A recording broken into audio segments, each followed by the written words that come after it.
नमस्कार दोस्तों, स्वागत है आपका हिंदी नॉलेज शो में। तो दोस्तों, कुत्ता पालो, बिल्ली पालो, चाहे तो सांप पाल लो, लेकिन कभी ये गलत फहमी मत पालना कि आप चीनी हथियार पर या फिर चीन पर भरोसा कर सकते हैं। पाकिस्तान ने यही भरोसा किया है। आज उनके पैसे भी डूब चुके हैं। 80% उनकी मिसाइलें जो पाकिस्तान ऑक्युपाइड कश्मीर में तैनात थी, वो सिर्फ टीन के डब्बे बनकर रह गए हैं। और पाकिस्तान इस समय थर थर कांप रहा है। क्यों? क्योंकि हाल ही में उसकी तरफ से भारत पर ड्रोन अटैक भी कर दिया गया था और इसलिए पाकिस्तान को लग ये रहा है कि भारत इस बार सर्जिकल स्ट्राइक नहीं करेगा। भारत कहीं पीओके ही ना कब्जा ले, क्योंकि जो उसकी फर्स्ट लाइन ऑफ डिफेंस है पाकिस्तान ऑक्युपाइड कश्मीर की, और उसके पीछे की भी सारी की सारी खराब हो चुकी हैं, ठप पड़ चुकी हैं। और यह बात मैं नहीं कह रहा हूं या कोई भारतीय मीडिया नहीं कह रहा है, खुद पाकिस्तान की मीडिया ने कहा है, पाकिस्तान के एक्सपर्ट ने कहा है। वो लोग जो पाकिस्तानी मिलिट्री से जुड़े हुए हैं वो इसके बारे में बयान दे रहे हैं। तो सब कुछ मैं आपको इस वीडियो में बताऊंगा डिटेल से, तो मेरे साथ आप इस वीडियो में तक बने रहिएगा। तो दोस्तों, बात है सन 2015 की। उस समय भारत और रूस के बीच में S-400 एयर डिफेंस सिस्टम को लेकर बातचीत चल रही थी। दुनिया का नंबर 1 डिफेंस सिस्टम था। बिल्कुल इससे पाकिस्तान को दिक्कत होने वाली थी, तो पाकिस्तान ने दुनिया भर में हाथ पैर मारने शुरू कर दिए। सबसे पहले अमेरिका के पास गए कि आप हमें पैट्रियोट या थर्ड सिस्टम दे दीजिए ताकि हम भारत के S-400 को काउंटर कर सके, लेकिन अमेरिका ने मना कर दिया। फिर वो रूस के पास भी गए कि आप हमें अपना पैंतसीर या फिर S-400 दे दीजिए, रूस ने साफ मना कर दिया। फिर उनके पास आखिर में एक ऑप्शन बचा, चाइना। चाइना के पास उस समय सबसे बेहतरीन सिस्टम था लोमार्ड करके। लोमार्ड डिफेंस सिस्टम उन्होंने रूस के ही एक एयर डिफेंस सिस्टम को अपग्रेड करके थोड़ा सा बनाया था, और पाकिस्तान के पास कोई ऑप्शन नहीं था। ऐसे में चीन ने फायदा भी खूब उठाया। करीबन 3,500 करोड़ में उसने ये सिस्टम पाकिस्तान को बेचा, जो काफी ज्यादा एक्सपेंसिव था। जबकि अगर मैं आपको इसकी रेंज बताऊं, खुद चीन ने ऑफिशियली कहा था कि इसकी रेंज 40 किलोमीटर है, जबकि S-400 की कितनी है? ट्रैकिंग 600 किलोमीटर और शूट डाउन 400 किलोमीटर। तो सोच सकते हैं कि इस लोमार्ड सिस्टम से ऑफिशियली भी 10 गुना ताकतवर था S-400। लेकिन पाकिस्तान उस समय सिर्फ अपनी जनता को संतुष्ट करना चाहता था, बस उन्हें यह दिखाना चाहता था कि हम भारत को टक्कर दे रहे हैं। इसलिए बहुत ही बाजे गाजे के साथ पाकिस्तान में एंट्री हुई लोमार्ड एयर डिफेंस सिस्टम की। लेकिन 1 साल के अंदर ही इसकी ऐसी भद पिट गई कि खुद पाकिस्तानी मीडिया ने और पाकिस्तानी एक्सपर्ट ने कहना शुरू कर दिया कि इसकी रेंज 10-15 किलोमीटर से ज्यादा है ही नहीं।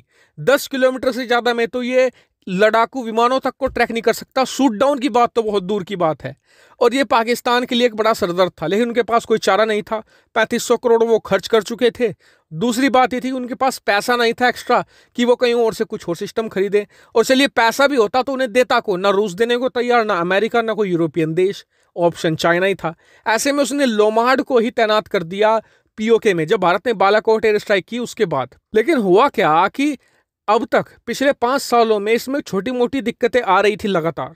तो चीनी टेक्नीशियन आते थे, दिक्कत दूर करके चले जाते थे। लेकिन अब क्या खबर आई है कि चीन की ये लोमार्ड एयर डिफेंस सिस्टम अब पूरी तरीके से ठप पड़ चुके हैं। और मिसाइलों का तो ये हाल है कि ऐसा हो गया है कि बिल्कुल टीन के डब्बे बनकर रह गए हैं।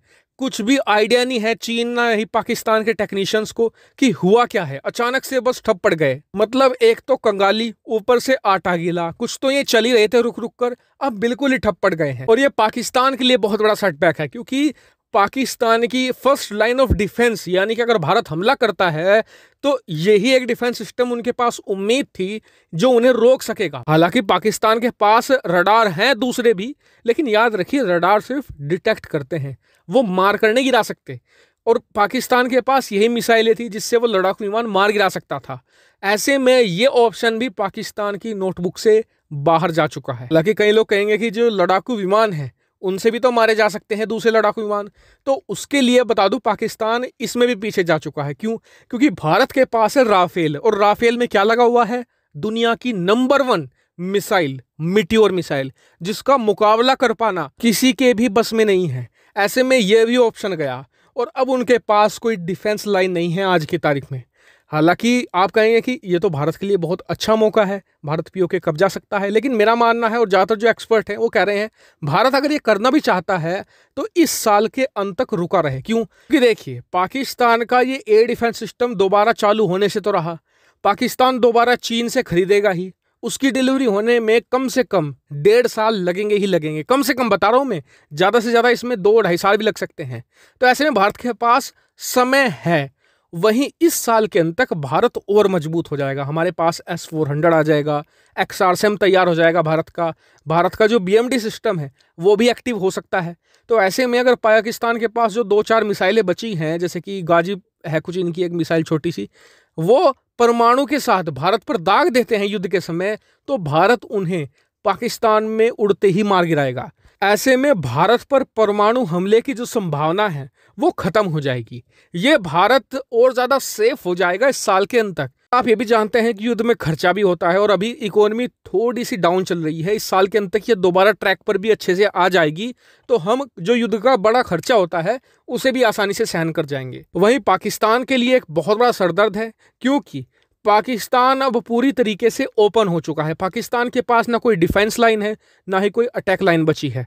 ऐसे में भारत के सामने वो और ज़्यादा कमज़ोर हो चुका है। हालांकि आपका इस पर क्या मानना है कमेंट करके जरूर बताएगा। साथ ही वीडियो को शेयर कीजिएगा और चैनल को सब्सक्राइब जरूर कीजिएगा। फिलहाल इस वीडियो में इतना ही। Thank you for watching video.